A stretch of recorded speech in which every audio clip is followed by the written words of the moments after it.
नमस्कार फ्रेंड्स, स्वागत है आप सभी का आपके अपने यूट्यूब चैनल जीके वितेश में।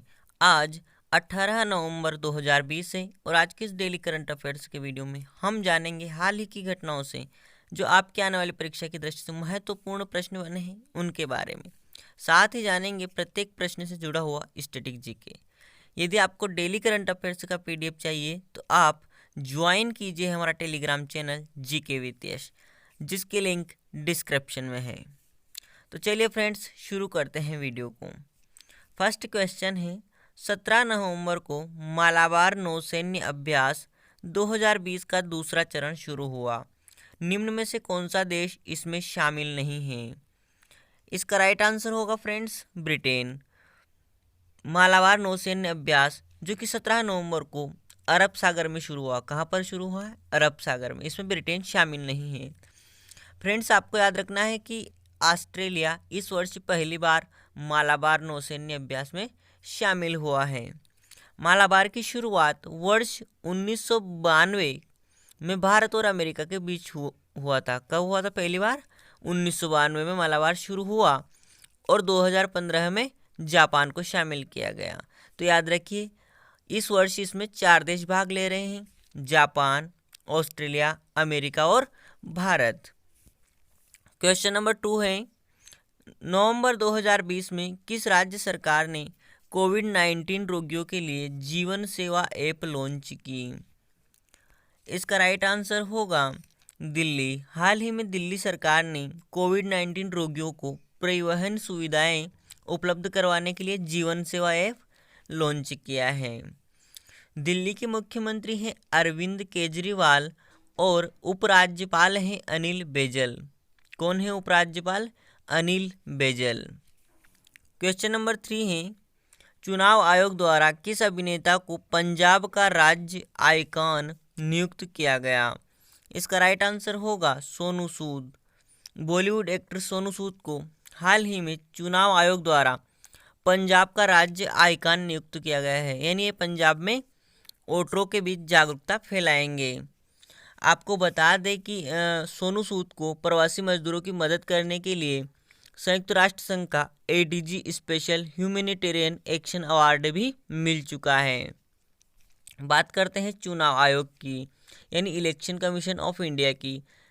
यह एक संवैधानिक निकाय है। इसकी स्थापना अनुच्छेद 324 के तहत 25 जनवरी 1950 को की गई थी। कब की गई थी? 1950 में, संविधान के अनुच्छेद 324 के तहत। वर्तमान में मुख्य चुनाव आयुक्त हैं सुनील अरोड़ा। कौन है? सुनील अरोड़ा। क्वेश्चन नंबर 4 है, किस राज्य में एशिया की पहली सौर ऊर्जा से संचालित कपड़ा मिल खोली जाएगी? इसका राइट आंसर होगा महाराष्ट्र में। दोस्तों, महाराष्ट्र में एशिया की पहली सौर ऊर्जा से संचालित कपड़ा मिल खोली जाएगी।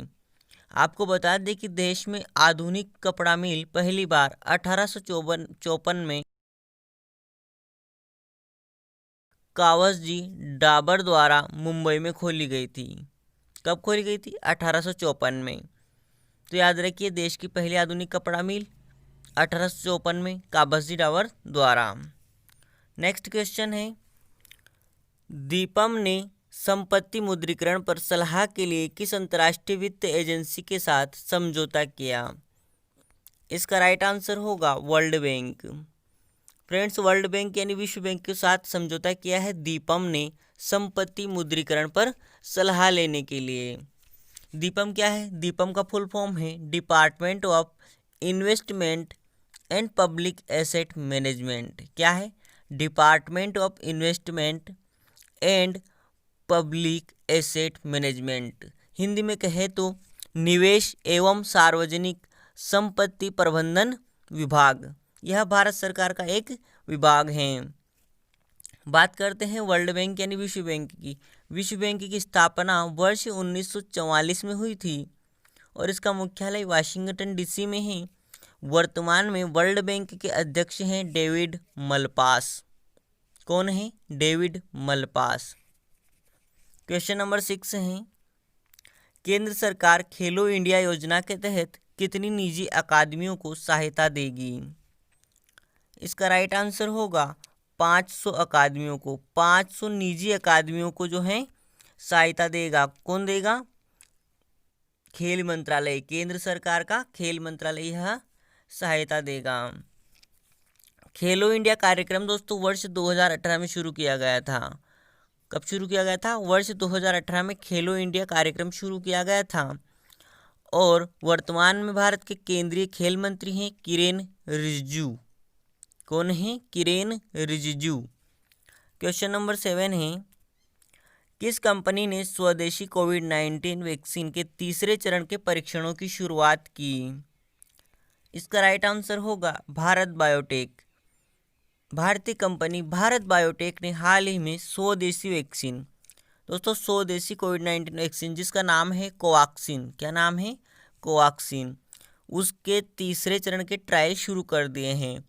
आपको बता दें कि सीरम इंस्टीट्यूट ऑफ इंडिया भी जो एक विदेशी वैक्सीन है उसके तीसरे चरण के ट्रायल शुरू कर चुकी हैं और उस वैक्सीन का नाम है कोविशील्ड। क्या नाम है? सीरम इंस्टीट्यूट जो परीक्षण कर रही है उस वैक्सीन का नाम है कोविशील्ड, परंतु वह विदेशी वैक्सीन है।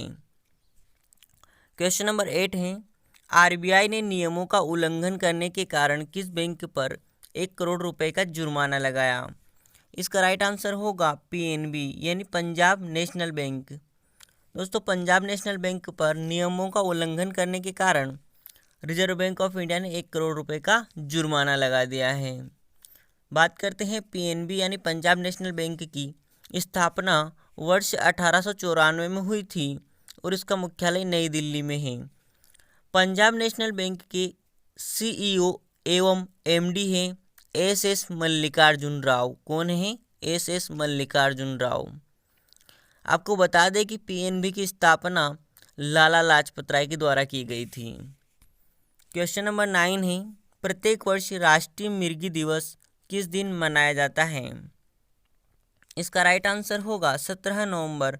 प्रत्येक वर्ष 17 नवंबर को राष्ट्रीय मिर्गी दिवस मनाया जाता है। मिर्गी एक मस्तिष्क संबंधी बीमारी है दोस्तों। कैसी बीमारी है? मस्तिष्क संबंधी बीमारी है। दुनिया में सबसे अधिक मिर्गी के रोगी भारत में हैं जिनकी संख्या 1.2 करोड़ है। कितनी है? 1.2 करोड़ हैं। क्वेश्चन नंबर 10 है, हाल ही में प्रधानमंत्री मोदी ने स्टैचू ऑफ पीस का अनावरण किया, यह किस जैन आचार्य को समर्पित है? इसका राइट आंसर होगा विजय वल्लभ सुरीश्वर। जैन आचार्य विजय वल्लभ सुरीश्वर को समर्पित की गई है स्टैचू ऑफ पीस यानी कि शांति प्रतिमा। इसकी लंबाई 151 इंच है। कितनी है? 151 इंच और यह अष्टधातु की बनाई गई है। दोस्तों यह स्टैचू ऑफ पीस किस जगह बनाई गई है? तो यह बनाई गई है राजस्थान के पाली शहर में। क्वेश्चन नंबर 11 है, पहली बार किस निजी कंपनी ने 4 अंतरिक्ष यात्रियों को इंटरनेशनल स्पेस स्टेशन पर भेजा? इसका राइट आंसर होगा space x. Space x company ने हाल ही में दोस्तों 4 अंतरिक्ष यात्रियों को इंटरनेशनल स्पेस स्टेशन पर भेजा है और इस मिशन को नाम दिया गया है क्रू फर्स्ट मिशन। क्या नाम दिया गया है? Crew first mission. और यह ऐसी विश्व की पहली निजी कंपनी बन गई है जो कि अंतरिक्ष यात्रियों को स्पेस स्टेशन में ले गई है। स्पेस एक्स जो है दोस्तों एक अमेरिकन कंपनी है और इसके मालिक हैं एलन मस्क। कौन है? Elon Musk. International space station एक कृत्रिम उपग्रह है यानी एक सैटेलाइट है जो कि बड़े आकार का है और यह पृथ्वी की कक्षा में चक्कर लगा रहा है। क्वेश्चन नंबर 12 है, सहिष्णुता और अहिंसा के प्रचार के लिए यूनेस्को द्वारा अंतर्राष्ट्रीय सहिष्णुता दिवस पर कौन सा पुरस्कार दिया जाता है? इसका राइट आंसर होगा मदनजीत सिंह पुरस्कार। दोस्तों मदनजीत सिंह पुरस्कार दिया जाता है अंतर्राष्ट्रीय सहिष्णुता दिवस पर। किसके लिए? सहिष्णुता और अहिंसा के प्रचार के लिए। मदनजीत सिंह कौन थे? मदनजीत सिंह एक भारतीय राजनयिक थे और ये वर्ष 1982 में यूनेस्को में भारतीय के राजदूत नियुक्त हुए थे। कब नियुक्त हुए थे? 1982 में यूनेस्को में भारत के राजदूत थे और इन्हीं के नाम पर इस पुरस्कार का नाम रखा गया है। आपको बता दें कि अंतर्राष्ट्रीय सहिष्णुता दिवस जो है प्रत्येक वर्ष 16 नवंबर को मनाया जाता है। क्वेश्चन नंबर 13 है, हाल ही में भौतिकी के नोबेल पुरस्कार विजेता मासाओशी कोशिबा का निधन हो गया, वह किस देश से थे? इसका राइट आंसर होगा जापान से। फ्रेंड्स, जापान के भौतिक विज्ञानी मासाओशी कोशिबा का हाल ही में निधन हो गया। उन्होंने न्यूट्रिनो की खोज की थी। किस कण की खोज की थी? न्यूट्रिनो की खोज की थी और उन्हें इस कार्य के लिए वर्ष 2002 में नोबेल मिला।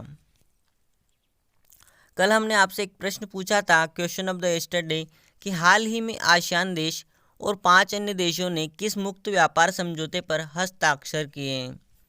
इसका राइट आंसर होगा RCEP। फ्रेंड्स, हाल ही में आसियान के 10 देश और 5 अन्य देश यानी कि कुल मिलाकर 15 देशों ने ये विश्व के सबसे बड़े मुक्त व्यापार समझौते पर हस्ताक्षर किए हैं, जिसका नाम है RCEP यानी रीजनल कॉम्प्रहेंसिव इकोनॉमिक पार्टनरशिप। ये क्या है इसका full form? Regional comprehensive economic partnership. इसमें 10 आसियान देश और 5 अन्य देश कौन से हैं? चीन, जापान, दक्षिण कोरिया, ऑस्ट्रेलिया और न्यूजीलैंड। आपको बता दें कि भारत इसमें शामिल नहीं है। आज का प्रश्न है, क्वेश्चन ऑफ द टुडे, हाल ही में किस देश की अध्यक्षता में 12वां ब्रिक्स शिखर सम्मेलन वर्चुअली आयोजित किया गया? ऑप्शन है ब्राजील, रूस, भारत, दक्षिण अफ्रीका। इस प्रश्न का राइट आंसर आपको कमेंट बॉक्स में लिखना है। फ्रेंड्स, वीडियो को ज़्यादा से ज़्यादा लाइक और शेयर करें। नए हैं तो चैनल को सब्सक्राइब करना ना भूलें। आज की वीडियो में इतना ही, मिलते हैं नेक्स्ट वीडियो में, तब तक के लिए जय हिंद, वंदे मातरम।